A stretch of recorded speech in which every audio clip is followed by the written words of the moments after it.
We have a lot of stuff going on in our garden, but none of it's really new.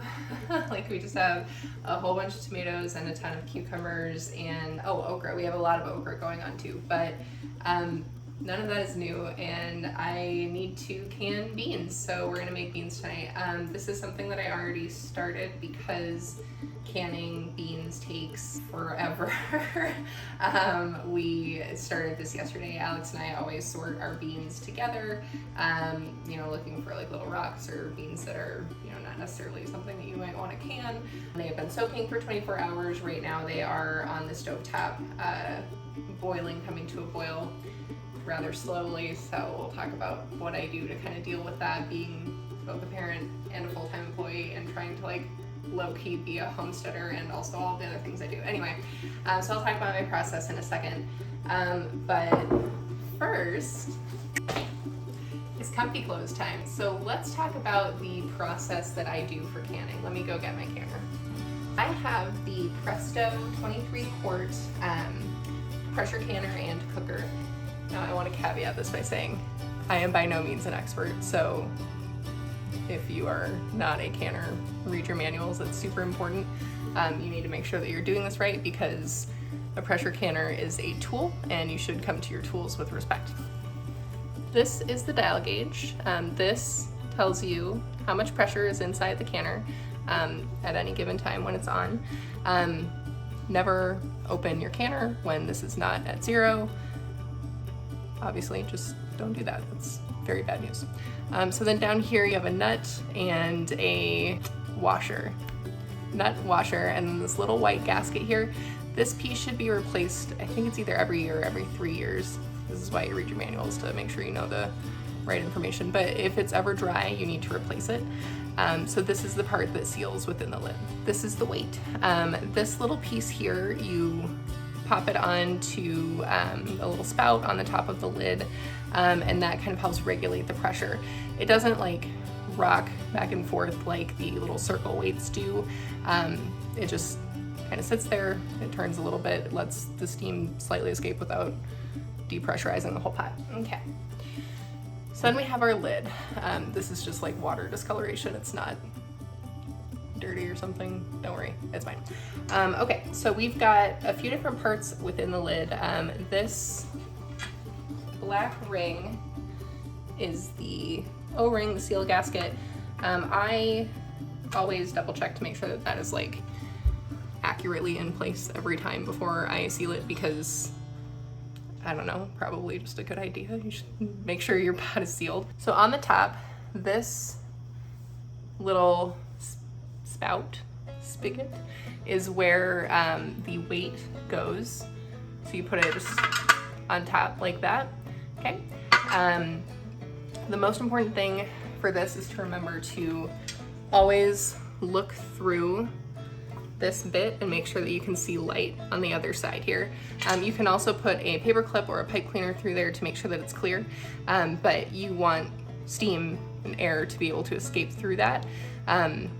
It's just a safety measure function of the pressure cooker basically, and a way to make sure that it's working properly is to make sure it's not blocked.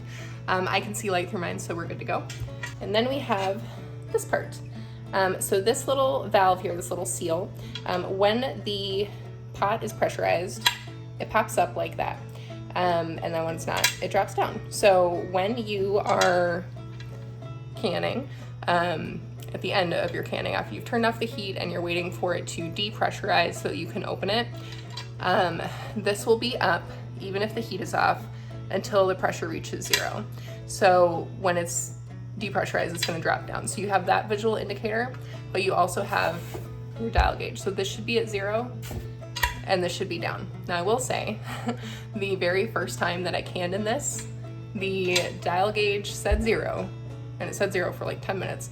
And then this was still up and I didn't know what was going on. It was stuck. It was just stuck in the up position. So I like gently tapped it with the back of a butter knife and it went down and it was totally fine. Don't do that. Like, unless you are very sure that your pot has actually depressurized, don't just like tap on this for fun. Not a good idea. Okay, so then the dial gauge goes here with the white ring here in the center, like actually within the hole, not like above or below it. And then for anybody who is scared of pressure canners like I used to be, this is a backup safety valve. So if it ever gets overpressurized, this will pop out and force the steam to escape. So there's multiple fail safes on here that you actually don't really have to worry. This is a great tool and you shouldn't be scared of it. Okay, so let's talk about canning black beans. There are lots and lots of different like recipes that you can use as far as what you put in the black beans. I personally just use salt because sometimes we want to have like a more spicy dish, or we want to be able to add spices afterwards, or herbs, or maybe we're using them in black bean fritters or whatever. Black beans are probably our family's biggest source of protein, so we use them a lot, but we want to use them in versatile ways. It's okay to add dry spices to your black beans in the canning process, things like pepper or salt or paprika, cayenne, etc. Those things aren't strong enough to change the acidity level of your canned goods to a point that they would be unsafe to eat. It's when you're messing with things like how concentrated a brine is, or putting different or additional vegetables into something that you're canning, that's where you need to get concerned. But for us, we just use salt. So what we're gonna do is get our beans to come to a boil, which I already started. On nights when I need to can, I will start bath time with Alex around 7 or 7:15, but before I do that, I get the beans rinsed off. I'll drain the water that they soaked in overnight, and then I will fill it again with water. I'll put some super cute footage in here in just a second. Oh, some more lolly. That's okay. So then after I have the beans filled again with water, I put them on the stove around like low to medium heat, and I let them start to come up to a boil for the 45 minutes that it takes to do bath time with Alex. And then I will come down here when that's done and he's getting ready for bed, and I will turn it up, and then I'll start getting everything else ready. So I'll get like the water in the pressure canner, etc. And that gives it enough time to actually come up to a boil, and then boil the beans so that they're ready for canning, and that water is hot enough to go into the jars. So now we're at the step where we just get the canner ready. We start getting the jars in there to get them heated, etc. So let's go ahead and start that. Okay, so my kitchen is not really set up for filming stuff because we have like a galley kitchen. I will work on figuring that out because this is really fun and I want to show you more canning videos. All right, so first we need our pot. Okay. This is also a super important piece. So this is your tray on which you put your jars when you're canning. It keeps them off the bottom of the pot, just like a water bath canner. I have 2 of these. I keep one in my water bath canner or stock pot, and then one just always with the pressure canner so that I'm not like switching them back and forth. But what it does is it insulates the bottom of the jar from being on the hot bottom of the pan. So this piece just goes in the bottom of the pressure canner. So then this is another point where you should definitely read your manual, because I don't know if the amount of water that you need to put in your canner varies by model. I assume that it does, like based on size. But maybe it doesn't, I don't know. So for my model, the 23 quart Presto, I need 3 quarts of water to be in the canner.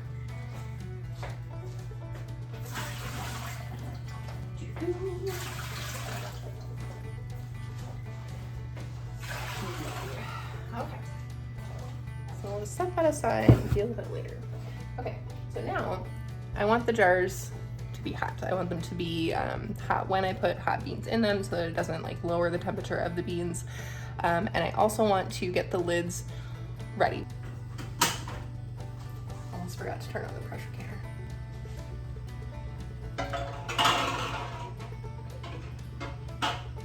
So then I was talking about the lids.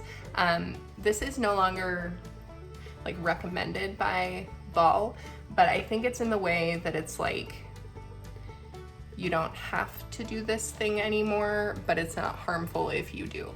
So I have found that if I put my lid on the stove in water that I heat up and just put a lid on top of it, like so it retains its heat, if I bring them up to almost a simmer, they seal better, they seal more consistently. I've had a 100% successful seal rate since I started doing that. And I have canned like a few dozen jars of pickles at this point already this summer, plus all of my jellies. So I like to heat my lids first. I think that doing so probably softens the rubber seal around the top of the lid or on the rim of the lid. I have no idea if that's actually true or not, but I do think it helps facilitate a better seal. So we've got our saucepan, about an inch of water, and then I'm just gonna take my lids and put them white side up in here one at a time so they're not like stuck together. And then I'll just put this over low heat, basically until they come up to a simmer with the lid on, and then they will be ready. So here are the other tools that you need for your canning. So you need a jar lifter, and when I first started canning I thought maybe I wouldn't need one and I could just use tongs, and that was very stupid, so definitely get one of these. For Mother's Day, question mark? Yeah, he confirmed. For Mother's Day, Phil got me a very nice jar lifter that is basically a single piece, so the top of the handle doesn't have any twisty parts. This is my old one. As you can see, this looks very uncomfortable. It's because there used to be little plastic clips almost that went over the two handles. They came apart all the time and it was super frustrating to work with and frankly unsafe because I kept dropping jars. So I don't recommend that one. It's the one that comes in the ball canning kit. The rest of the tools that come in that kit though are great and very important. So first up is a debubbler, but it's also a headspace checker. These little marks here tell you how much headspace you have within your, what did all the YouTubers do? This? Okay, there we go. All right, so it tells you how much headspace you have in your jar. So each of these is a 1/4 inch, so it goes up to a full inch, and some recipes like beans do require that full inch of headspace. Pickles though are like, for example, just a 1/4 of an inch. FYI, always check your recipe. And then I have a funnel, which of course is very important. It just goes in your jar. This one is for regular mouth so that you don't make a huge mess. You might still make a huge mess anyway, that's okay. So now we're ready to pack the jars. Okay, so then we're gonna crank up the heat on the pressure canner so that it can start actually getting hot. And then lid, of course, is hot. Ooh, bean facial. That made Phil laugh. Okay, so now we're gonna pull our quart jars out of the pressure canner because they are hot, and then we're gonna start packing them.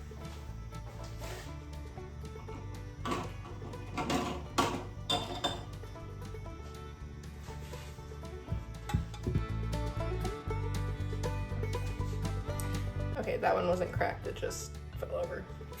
And before I forget, and this step is super important, I'm gonna put a splash of white vinegar into the pressure canner.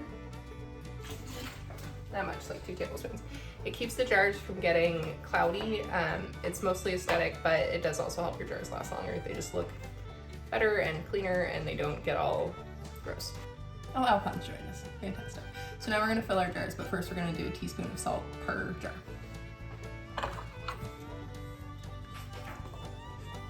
Can you help me?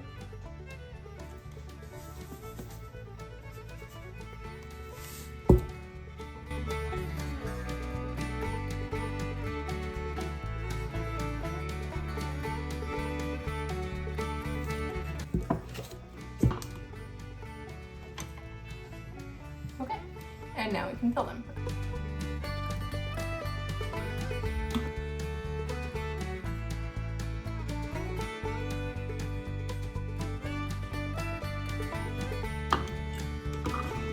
Okay, now we will address, does it help so you can see? We'll address how full this one is towards the end. So obviously it's not full of liquid, it's only full of beans. We will fill it with liquid and debubble it, and that will drop the headspace down to the 1 inch of clearance that we need.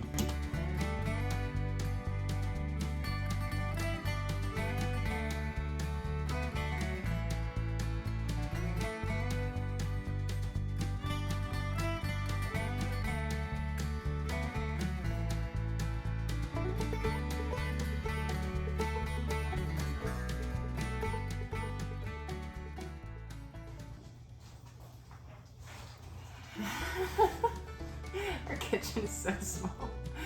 Okay, so now that our jars are full of beans, we have to fill them up with water, which should hopefully bring, it should help the beans settle. And if it doesn't, we can just kind of scoop some out.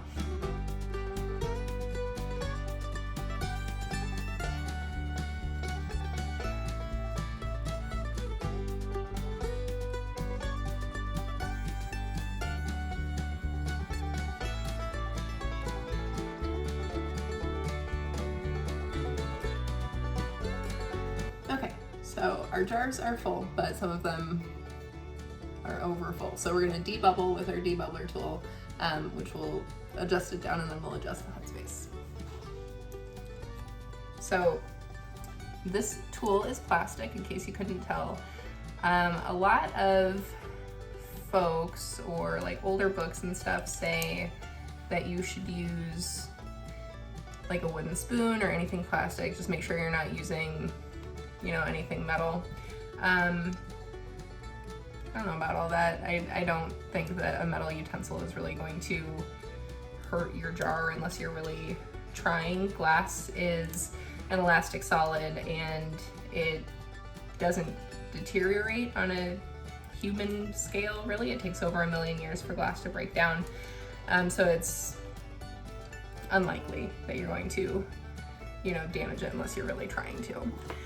So I am gonna take some of these beans out to make sure that we're at that 1 inch of headspace. Now all of our jars are about where they need to be, so we're gonna check them with the measuring tool.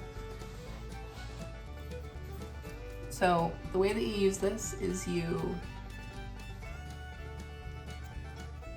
put whichever ridge is the right measurement for how much headspace you need onto the lip of the jar. And for this recipe, it's this ridge right here, so the longest one as an inch.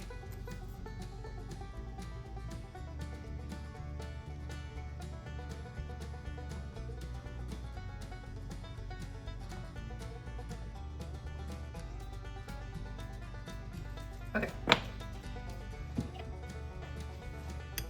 So we are just the tiniest little bit over on a couple of these.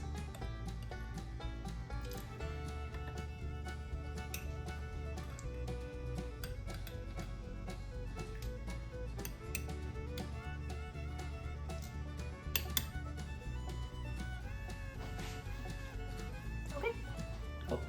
So now we're ready to clean off the rims. This step is really important because you want to make sure that there's no debris from what you're canning around the rims of the jars that would prevent a seal. Could you stop?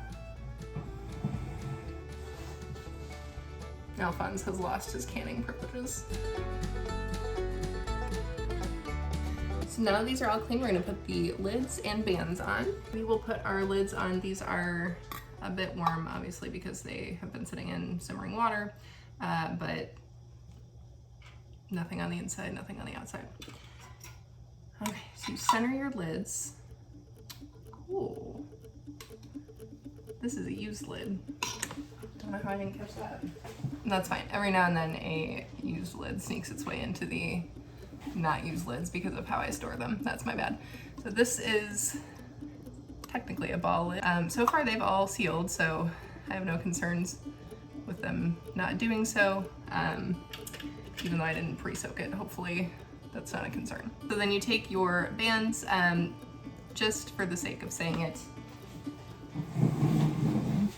Alphonse evacuated the chair. So just for the sake of saying it, the bands and the jars all went through the dishwasher to be sanitized basically before using them. That is a step that you should do. And then when they were heated, they were also sanitized. So just make sure you're not introducing any like germs or anything into your food when you're canning. So then when you put your bands on, they should be fingertip tight. These jars obviously are very hot because they contain beans that were just boiled for like 2 hours. So be careful.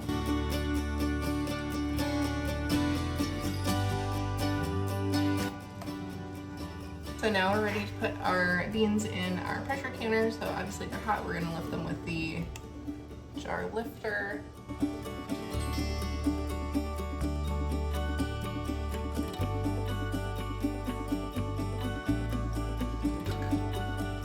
Okay, so those are all in there.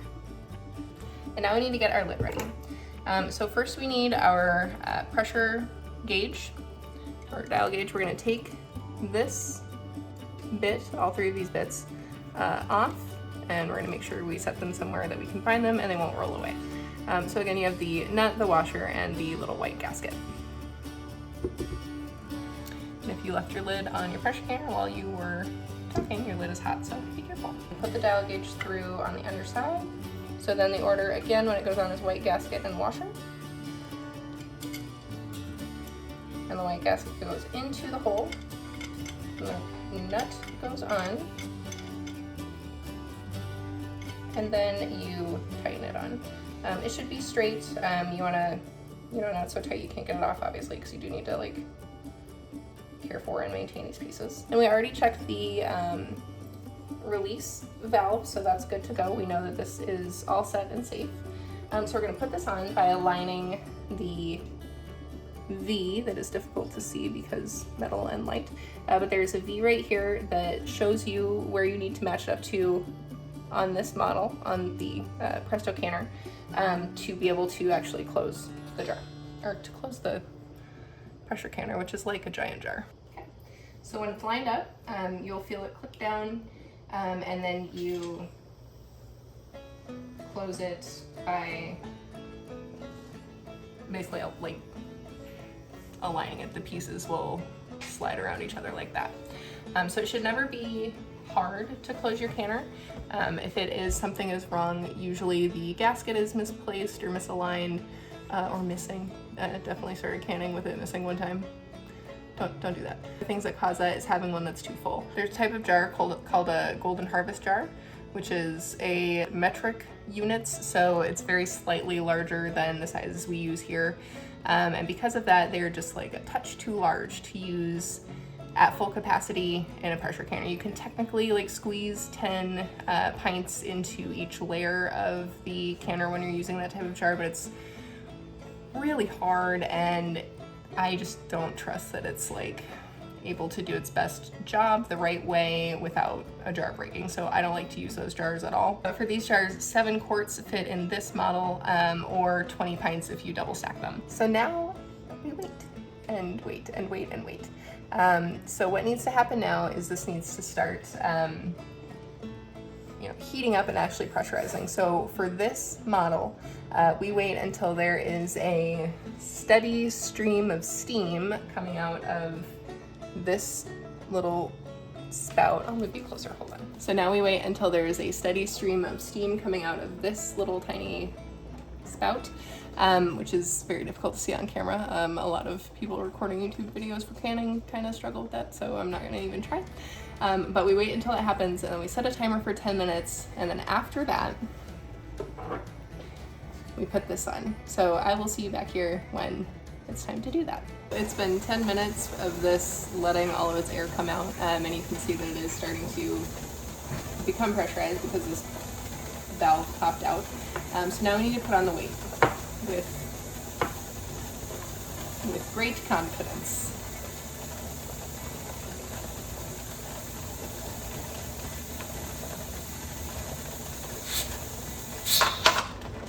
Confidence. Okay, now we let it come up to pressure. For this recipe, it's 11 pounds of pressure for 90 minutes.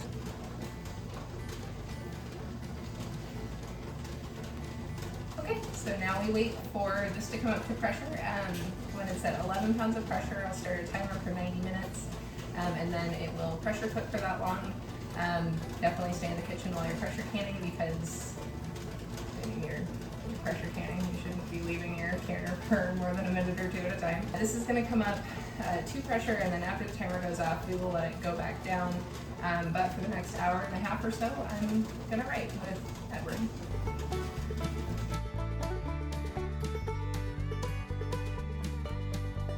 It has been 90 minutes and it is very late at night right now. So now all we have to do is wait for the pressure gauge to drop all the way to 0 and this little button to pop down. At that point, we'll take the weight off, And then we could open the lid right away if we wanted to. I don't like to do that. I like to just give it like an extra 5 to 10 minutes to just sit. And then we will be able to pull our jars out. Hello again. It's even later at night, but we're on the home stretch. So as you can see, obviously this is still very hot because it is a metal pot that's been heating for like 3 hours. The pressure gauge is at 0 and this little button is down, so we can now take the weight off over here because we know that the pressure inside the pot is 0. There's nothing to be concerned about with removing the weight. So we'll just go ahead and take it off. Of course, it can be a little bit hot. You can use a hot pad if you need to. I'm just going to use my sweater, as one does. See, and nothing. So even on something like an Instant Pot, when you pull the, or when you push the vent lever over after you're ready to depressurize that kind of a tool, there can be a big like hiss of steam that can be kind of scary. I have not had that happen with the pressure canner before because there are all these like visual cues that the pressure is at 0. So just something to know. You didn't do anything wrong if it doesn't like hiss at you, it's all good. Okay, so now that we have verified that this is depressurized and we've removed the weight, it's time to remove the lid. So this, again, obviously is going to be very hot. I have a sweater on that basically doubles as a hot pad, but if you need to use hot pads again, definitely do, just always be safe. When you open the lid, steam is gonna come out, like, of course. So always make sure that you're, kind of tilting the lid away from you so that the steam is, not rushing at your face. I have a hard time with that because our microwave is like right above our oven, which is not the ideal setup for this, but it's fine. You work with what you have, right? Okay, so it's now open. What I prefer to do is to take the lid slightly off, just like tilt it up a little bit, kind of like you would if you were trying to keep a lid on a pot of spaghetti that you were cooking, but you didn't want it to boil over, but also you wanted it to retain its heat a little bit. I don't want to just take the lid off and start taking the jars out right away because that's a huge shock to the glass.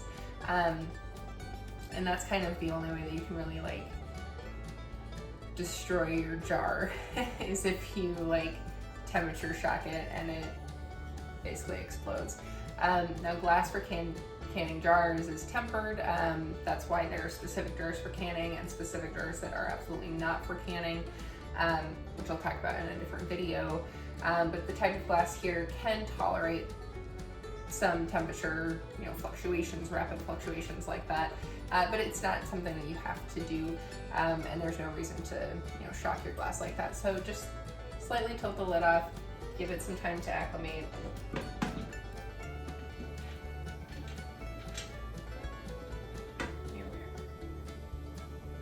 Okay, so this is very slightly off, just open on the back side basically. One thing to know, just to be aware of, when you take the lid off of your pressure canner, there's going to be water on the underside of the lid that's very, very hot and is going to fall off of the lid. Don't, like reach under the lid or anything. I have gotten a couple of little burns, nothing too terrible, but just watch out for something like that. So we are now ready to take the lid off. Again, we're going to lift it away from us so that the steam, if there's any remaining, doesn't rush out and get in our faces or hurt our hands. Just something to do so that you don't get hurt. And then another thing to be aware of, or just kind of think through when you're at this stage, is where are you going to set all of your things that you need to deal with. So you need your jar lifter, you need a place to put the lid, and you need a place to put all your jars. Don't put these directly on your counter. You don't want to, damage your counter or anything like that. I just use a tea towel and put it down on the counter for as a place to put the jars when I take them out. And I'll do the same thing with the lid because I do have the space. Okay, you want to see inside the canner? So this is inside the canner. This discoloration that you see on the tops of some of these lids, totally normal. That happens when some of the liquid that's inside the jars comes out and gets onto the top of the jar via being picked up with the steam, things like that. We've got our jar lifter and we're ready to take our jars out of the canner. We want to leave about 2 to 3 inches of space between each of the jars so they have enough room to cool so that air can circulate around them while they are cooling.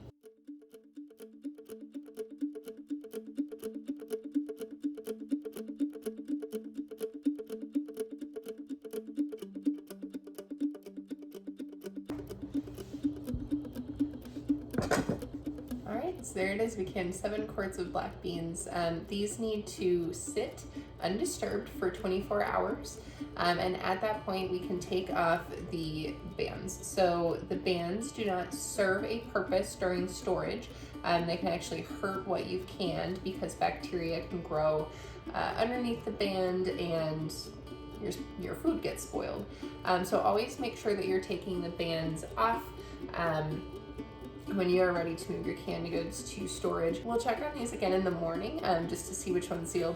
2 for sure already have, and I got the pings on video. It's my favorite sound in the world.